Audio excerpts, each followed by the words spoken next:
بسم اللہ الرحمن الرحیم۔ ربیل خوابوں کی کتابوں کے معزز ناظرین کو ربیل کا سلام۔ شروع کرتے ہیں آج کی کہانی۔ سرخ رنگ کے سوتی خاشے کی شلوار قمیص ململ کے لال دوپٹے میں بہشت کی حور ملبوس تھی۔ ناک میں نتھ، چھوٹی سی سونے کی ایک باریک سی تار جس میں 3 موتی تھے، کانوں میں چاندی کی ڈنڈیاں یا شاید مرکیاں،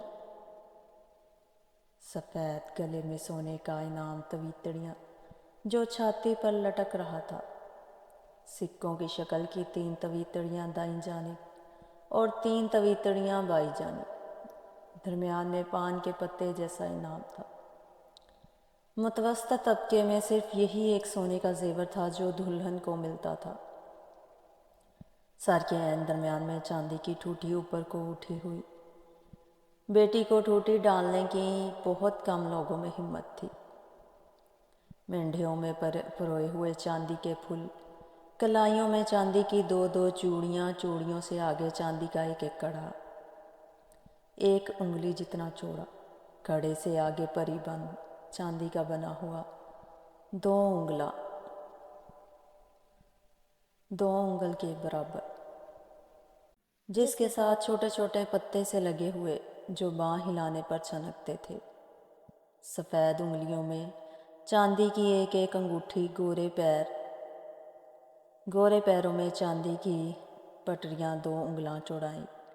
جہاں پٹری کھولنے کے لیے قلف لگا تھا وہیں 5-6 بور لگے ہوئے تھے جو دلہن کے چلنے پر کھڑکتے تھے یا پھر شاید سگلے تھے، چاندی کے بنے ہوئے سارے کے سارے گھنگروؤں سے بھرے ہوئے۔ چرہی کی آنکھیں کھلی کی کھلی رہ گئیں۔ سونے چاندی کے گہنے پات میں لدی دلہن دیکھ کر بھگن کا دل بے ایمان ہو گیا۔ ادھر دلہن جو بھائی کی سوچوں میں ڈوبی ہوئی تھی کہنے لگی، نی میری گل سنی، میرے ویر نوں ایک اکھ تو وکھائی نہیں دیندا، جے تینوں کسے ਇਹੋ ਜਿਹੇ ਇਲਾਜ ਬਾਰੇ ਪਤਾ ਹੋਵੇ ਜਿਹਦੇ ਨਾਲ ਮੇਰੇ ਵੀਰ ਦੀ ਅੱਖ ਠੀਕ ਹੋ ਜਾਵੇ ਤੇ ਰੱਬ ਦੇ ਵਾਸਤੇ ਮੈਨੂੰ ਦੱਸ۔ یعنی اے میری بات سننا، میرے بھائی کو ایک آنکھ سے دکھائی نہیں دیتا، اگر تمہیں کسی ایسے علاج کے بارے میں پتہ ہو جس سے میری بھائی کی آنکھ ٹھیک ہو جائے تو خدا کے لیے مجھے بتاؤ۔ چرہی کی ہاتھ بہن کی کمزوری آ گئی، تھوڑی پہ انگلی رکھ کے آنکھ مٹکا کے بولی، ہائے میں مر گئی۔ نی اڑیے فکر نہ کر، ادھر پرے کچھ دور ایک دریا وگدا ہے، ਉਹਦੇ ਕੰਢੇ ਤੇ 7 ਚੱਕਰ ਲਾ ਕੇ ਜਿਹੜੀ ਦੁਆ ਮੰਗੀ ਜਾਵੇ ਉਸੇ ਵੇਲੇ ਪੂਰੀ ਹੋ ਜਾਂਦੀ ਹੈ, ਕਦੀ ਰੱਦ ਨਹੀਂ ਜਾਂਦੀ। ਮੇਰੇ ਨਾਲ ਚੱਲ, ਮੈਂ ਤੈਨੂੰ ਦਰਿਆ ਤੇ ਲੈ ਜਾਂਦੀ ਹਾਂ।